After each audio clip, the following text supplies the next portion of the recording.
Guys मैं आपको visit कराऊंगा एक बहुत ही बढ़िया कम्युनिटी लिविंग। तो आज मैं आपको बिल्डर फ्लोर नहीं रहेगा, ये आपकी गेटेड सोसाइटी रहती है। मैं बात कर रहा हूँ गाइस यहाँ पे पारस फ्लोरेट की, सेक्टर 59 की। एंड गाइस लोकेशन बहुत ही अमेजिंग रहने वाली है। गोल्फ कोर्स रोड आपका हार्डली 2 to 3 मिनट्स के ड्राइव पे हो जाता है। एंड गाइज इसकी जो लोकेशन है ना, वो इस रीज़न से भी बहुत बढ़िया हो जाती है। इसके आसपास की जो विसिनिटी है वो बहुत ही ज़्यादा प्रीमियम जेंट्री यहाँ पर रहने वाली है। जैसे डीएलएफ आर्बर, इसके बराबर में आ जाता है आपका टाटा का राइसिना, महिंद्रा ल्यूमिनर, एलिवेट हाइंस। इस तरह के जो ए ग्रेड के डेवलपर हैं वो इसके आसपास में रहने वाले हैं। सेक्टर 59 के अंदर ऑलरेडी कई सारे रेजिडेंशियल प्रोजेक्ट हैं और कमर्शियल प्रोजेक्ट भी यहाँ पे ऑलरेडी ऑपरेशनल है। तो बहुत ही बढ़िया यहाँ पे जेंट्री आपको मिलने वाली है। गाइज मैं बात करता हूँ अब अपने प्रोजेक्ट की। तो प्रोजेक्ट के अंदर आपको मिलेगा लगभग 6.25 एकड़ का आपका लैंड पार्सल। एंड इसके अंदर गाइज आपको 2 BHK एंड 3 BHK की टाइपोलॉजी मिल जाती है, जो कि आपकी जो बिगेस्ट साइज़ है वो 1750 स्क्वायर यार्ड का रहने वाला है। जिसमें कि आपका जो आपकी बिल्डिंग रहने वाली वो बेसिकली आपकी इस तरह से रहने वाली है कि आपका स्टिल्ट रहता है, स्टिल्ट के नीचे बेसमेंट, बेसमेंट को 1/3 पार्ट में डिवाइड कर रखा, first second and third floor को देते हैं। देन आती है आपकी फोर्थ स्टोरी, जिसके साथ आपको मिलता है आपकी टेरेस राइट्स। तो गाइज ये स्टिल्ट प्लस 4 का कॉन्सेप्ट रहेगा। टेरेस आपकी फोर्थ को, बेसमेंट आपका 1/3, 1, 2 एंड 3 को मिल जाता है। तो बहुत ही बढ़िया आपका एलिवेशन मिलने वाला है, क्योंकि जो कॉन्ट्रैक्टर है वो हफीज़ रहने वाला है। जो आपकी लैंडस्केपिंग है वो भी इंटरनेशनल ब्रांड्स ने यहाँ पे की हुई है। मैं बात करूँ यहाँ पे आपके इंटीरियर की, एक्सटीरियर की, कंस्ट्रक्शन की, ये सारी की सारी चीज़ें, ये सारी की सारी चीज़ें एक ग्रेड जो आपकी आउटसोर्सिंग है उनसे कर रखी है। तो गाइज बहुत ही बढ़िया कंस्ट्रक्शन क्वालिटी, एक बहुत अच्छी लोकेशन। और एक मैं बात करूं बिल्डर की, तो बिल्डर तो बहुत ही अच्छा है। मैं आपको ऑलरेडी बता चुका हूं पारस की गाइस मैं यहाँ पे बात कर रहा हूं।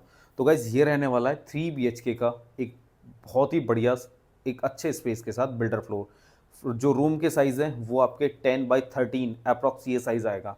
एंड गाइज इसके अंदर आपको वुडन फ्लोरिंग आपके रूम्स के अंदर एंड विट्रीफाइड टाइल्स आपके लिविंग एंड डाइनिंग के अंदर मिल जाते हैं। तो गाइज एक बार इसका एक्सप्लोर करते हैं लेआउट। एंड मैं आपको इसकी जो स्टिल्ट वाला पार्किंग वाला सेक्शन है वो भी एक बार दिखाऊंगा कि किस तरह का रहने वाला है। तो एक बार एक्सप्लोर करते हैं इसके लेआउट। तो गाइज ये हो जाती है आपकी स्टेयरकेस। एंड गाइज इस तरफ में हो जाएगी यहाँ पे ये मेरी लिफ्ट लॉबी, जो कि बहुत ही बढ़िया आपकी प्राइवेट यहाँ पे ये लिफ्ट लॉबी हो जाती है, क्योंकि एक फ्लोर पे सिर्फ एक अपार्टमेंट है।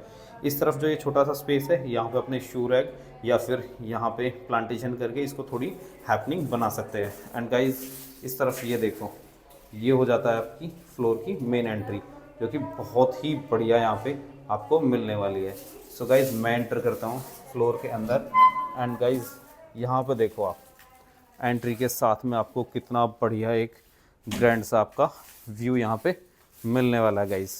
तो ये जो व्यू है ये बेसिकली आपका लिविंग एंड डाइनिंग का रहने वाला है। गाइस कितना बढ़िया व्यू है, बहुत ही ज़्यादा स्पेशियस ये लिविंग एंड डाइनिंग रहने वाला है। इवन इतना बड़ा लिविंग और डाइनिंग का ये स्पेस बहुत सारे 250 गज या 200 गज के फ्लोर में भी आपको नहीं मिलता है, जितना यहाँ पे आपको मिल जाता है। तो जैसे ही एंट्री की गाइज, उस तरफ में आप देख रहे हैं डाइनिंग एरिया, एंड इस तरफ में गाइज ये हो जाता है मेरा यहाँ पे living area. And guys living area में भी आपको इस तरफ में मिल जाएगी एक, ये हो जाती है आपकी बालकनी, जिसकी की विड्थ आपकी अप्रॉक्स 6 फीट रहेगी और लेंथ 8 फीट की रहने वाली है। तो ये हो जाती है गाइज मेरी लिविंग और डाइनिंग एरिया के साथ में एक बालकनी। एंड गाइज अब आपको मैं दिखाने वाला हूँ इसका फर्स्ट बेडरूम। तो गाइज यहाँ पे जो बेडरूम के साइज़ है ना, वो यहाँ पे आपको इस वाले बेडरूम का साइज़ रहने वाला है 10x12 का। एंड गाइज 10x12 के बेडरूम के साथ में आपको एक मिल जाएगी इस तरफ में ये बालकनी, जिसका कि साइज़ आपका सेम 6 फीट की विड्थ के साथ रहने वाला है। एंड गाइज मैं बात करूँ यहाँ पे अपने इस फ्लोर की, तो इस तरह से आप देख सकते हैं ये मेरा फ्लोर के अंदर ये हो जाता है गाइज मेरा रूम, जो कि फर्स्ट बेडरूम है। इसमें 10x12 का ये साइज़ रहने वाला है, एक्सक्लूडिंग वॉशरूम ये साइज़ रहने वाला है गाइज। तो इसमें अभी जो सैम्पल फ्लैट है इसके अंदर यहाँ से इस वॉशरूम के एक्सेस नहीं बना रखा है, बाकी इसका एक्सेस आपको यहाँ से भी मिलेगा। और आपका वॉशरूम, लिविंग एंड डाइनिंग जो कि कॉमन रहने वाला है, वहाँ से भी इस तरह से ही एक्सेस आपका यहाँ पे गाइज मिल जाता है। तो ये हो गया गाइज मेरा first washroom and bedroom. Guys मैं देख चुका हूँ अभी इसका first bedroom and washroom and guys living dining. और अब मैं दिखाऊंगा गाइज इसका आपको नेक्स्ट पोर्शन जो कि मेरा रहने वाला है गाइज 2 बेडरूम और किचन। तो गाइज इस तरह से आप ये देख सकते हैं। मैं नेक्स्ट पोर्शन में मूव कर रहा हूँ और मेरे राइट साइड में अब गाइज यहाँ पे आ जाती है मेरी किचन। तो किचन एक्चुअली इन्होंने थोड़ी ये कंजस्टेड इस वजह से लग रही है क्योंकि जो इसकी विड्थ है ना वो इन्होंने, मैं एक बार दिखा देता हूँ आपको।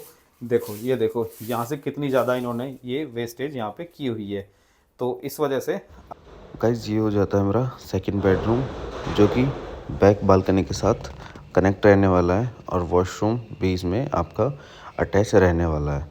एंड गाइस वार्डरोब का स्पेस देख ही सकते हैं कि कितना बढ़िया स्पेस निकल के आता है। तो एक बार मैं आपको इसका थर्ड बेडरूम का साइज़ और दिखा देता हूँ।